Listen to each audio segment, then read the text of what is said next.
নমস্কার বন্ধুরা, আটানা ব্লগ আমার চ্যানেলে আপনাদের স্বাগত। দেখছেন তো কেমন ফুলকো ফুলকো আমি কচুরি বানিয়েছি।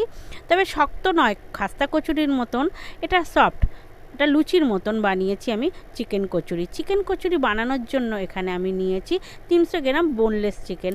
আপনাদের পরিবারে যতটা লোক হবে আপনি সেই হিসাবে কম বেশি নিতে পারেন।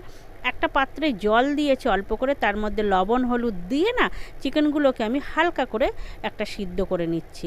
অনেকে কাঁচা এটাকে পেস্ট করে নেয়, তবে আমি কাঁচা নেব না, আমি জাস্ট একটু ফুটিয়ে নিচ্ছি। তবে বেশি জল দেব না, আর পারলে জলটা না গায়ে আপনারা মেরে নেবেন চিকেনগুলো, তাহলে ভালোই হবে।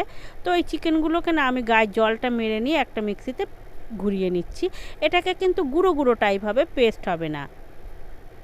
আমি নিয়েছি, বাকি চিকেনগুলোও আমি দিচ্ছি। দেখুন ওইটুকুনি জল একটু ছেড়ে দিয়েছে ধরে রাখার পরে। তো আমি বাকি চিকেনগুলোকেও এরকম গুঁড়ো গুঁড়ো করে নিয়েছি। এবার চিকেনে একটা মশলা দিতে হবে, তো আমি সেই মশলাটা বানাচ্ছি। তো একটা টমেটো নিয়েছি, 10-15 কোয়া রসুন, 2 ইঞ্চি আদা, 4-5টা কাঁচা লঙ্কা, আর একটা বড় সাইজের পেঁয়াজ দিচ্ছি। এলাচ, লবঙ্গ, দারচিনি কয়েক টুকরো, 1 চামচ ধনে গুঁড়ো, আর অল্প একটু জল দিয়ে একটা পেস্ট বানিয়ে নিচ্ছি।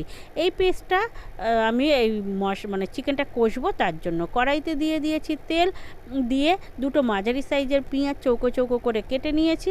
সেটাকে দিয়ে হালকা যেই ব্রাউন কালার হয়ে আসবে, ওর মধ্যে বেটে রেখে মশলাটা না আমি এর মধ্যে দিয়ে দিচ্ছি। আর চৌকো চৌকো করে পেঁয়াজটা কেটেছি এই জন্য, তাহলে মশলার গায়ে জড়িয়ে যাবে না।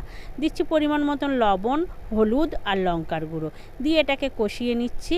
যেই মশলাটা শুকিয়ে আসবে তখন ওর মধ্যে বেটে রেখা চিকেনটা আমি দিয়ে দেব। আমি এর মধ্যে বেটে নেওয়া চিকেনটা এর মধ্যে দিয়ে দিচ্ছি, দিয়ে খুব ভালো করে নাড়িয়ে নিচ্ছি, যাতে মশলাটা না চিকেনের গায়ে খুব ভালোভাবে মিশে যায়। আর একটু সময় নিয়ে না গ্যাসের ফ্লেমটা কমিয়ে এটাকে আমি কষিয়ে নেব খুব ভালো করে। আর এইভাবেই কষাবো যে চিকেনটা না আবার ঝুড়ো ঝুড়ো হয়ে যায়। এখানে একটা ভাজা মশলা দিচ্ছি আমি, জোয়ান, মৌরি, জিরে, ধনে, এলাচ, লবঙ্গ, দারচিনি আর একটা শুকনো লঙ্কা দিয়ে ভেজে গুঁড়ো করে আমি রেখে দেই। সেই মশলাটা আমি এর মধ্যে দিয়ে দিচ্ছি। দেখুন কড়াইয়ের গায়ে কেমন ভাজা দাগ ধরে গেছে, আর চিকেনগুলো ঝুড়ো ঝুড়ো হয়ে এসছে। আর আমি বেশি কষাবো না, এবার এটাকে আমি একটা বাটিতে তুলে নিচ্ছি। চিকেনগুলো কত সুন্দর কালার হয়ে গেছে আর ঝুড়ো ঝুড়ো হয়ে গেছে। এবার আমি এর জন্য ময়দা মেখে নিচ্ছি। এখানে ময়দা নিচ্ছি আমি 300 গ্রাম, আর আটা নেব আমি 200 গ্রাম। আমি আটা ময়দা মিলিয়েই এটা বানাবো। আপনারা চাইলে পুরো ময়দায় বা হাফ আটা হাফ ময়দায় করতে পারেন, আপনাদের মন যেমন চাইবে। এর মধ্যে আমি দিয়ে দিচ্ছি ময়ামের জন্য লবণ, চিনি, সাদা তেল দিচ্ছি, আর দিচ্ছি একটু গাওয়া ঘি। গাওয়া ঘি দিলে না এর টেস্টও খুব সুন্দর হয়, গন্ধও সুন্দর হয়। তো এই ময়াম দিয়ে নিয়ে আমি এটাকে একটু শক্ত টাইপ করে মেখে নিচ্ছি, নিয়ে আমি কিছুক্ষণ রেস্টে রেখে দেবো। রেস্টে রেখে দিলে না আমি মানে যতক্ষণ আমি রেখে দেবো তখন আমার এর আটা সফট হয়ে যাবে। তো এটাকে আমি একটা ডো বানিয়ে নিয়েছি, এটাকে গায়ে একটু তেল মাখিয়ে রেখে দিচ্ছি, তাহলে আর শুকিয়ে যাবে না। আর এটা কোনো টাইম মেনশন নেই, আপনাদের যতটা সময় পারবেন তত সময় রাখবেন। তো আমি এটাকে 15-20 মিনিট পরে বার করে নিচ্ছি। দেখুন কত সুন্দর সফট হয়ে গেছে। রেস্টে রেখে দিলে এরকম সুন্দর ডো হয়ে যায়, সফট। তো এবার এটাকে বার করে নিয়ে আমি আরেকটু মেখে নিয়ে গুটি কেটে নিচ্ছি। তো গুছিগুলো না একটু মোটা মোটাই করব, যেহেতু পুর ভরতে হবে। আর এই কচুরিগুলো না একটু মোটা সাইজের হবে, বেশি বড় হবে না আর পাতলাও হবে না, ছোট ছোট মোটা সাইজের। তো আমি একটা বাটি তৈরি করে নিচ্ছি এটার, দিয়ে এর মধ্যে আমি এই চিকেনের পুরটা দিয়ে দেব। আর চিকেনের পুরটা না একটু বেশি করেই দেব, খেতে বেশি ভালো লাগবে। তো এইভাবে চামচে দিয়ে না এইভাবে একটুখানি চেপে দিলে সুন্দর হয়। তবে এমন বেশি দেবেন না যে এটা যাতে ফেটে যায়।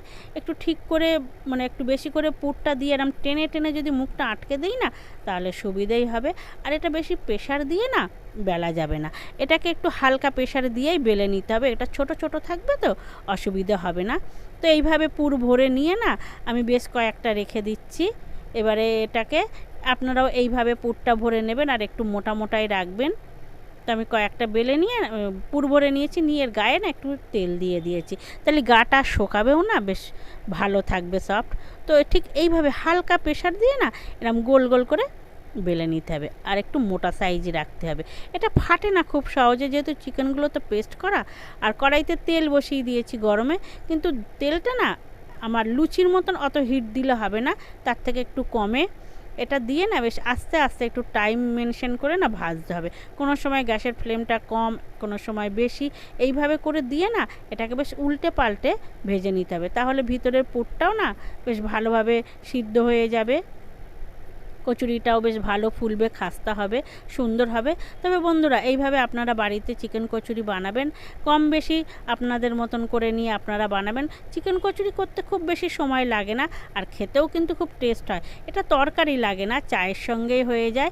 আপনারা এটা যখন খুশি বানিয়ে খেতে পারেন। আর যদি মনে করেন পুর বেশি আছে, তাহলে এয়ারটাইট কন্টেনারে আপনি ফ্রিজে 2-1 দিন রেখেও এটাকে ব্যবহার করতে পারবেন। তো আমার এইভাবে কচুরিটা আপনাদেরকে আমি বানিয়ে দেখালাম। আমার রান্নাটা যদি আপনাদের ভালো লেগে থাকে তাহলে কমেন্টে অবশ্যই জানাবেন, একটা লাইক দেবেন, আর ভালো লাগলে বাড়িতে অবশ্যই করে খাবেন, প্রিয়জনদের করে খাওয়াবেন, দেখবেন খুব ভালো লাগে, মনটাও ভালো লাগে যখন কেউ খেয়ে বলে না খুব ভালো হয়েছে। তো একটা আপনাদেরকে আমি দেখাচ্ছি, দেখুন কত সুন্দর হয়েছে, এর ভিতরে পুরগুলো পুরো ঝুড়ো ঝুড়ো হয়ে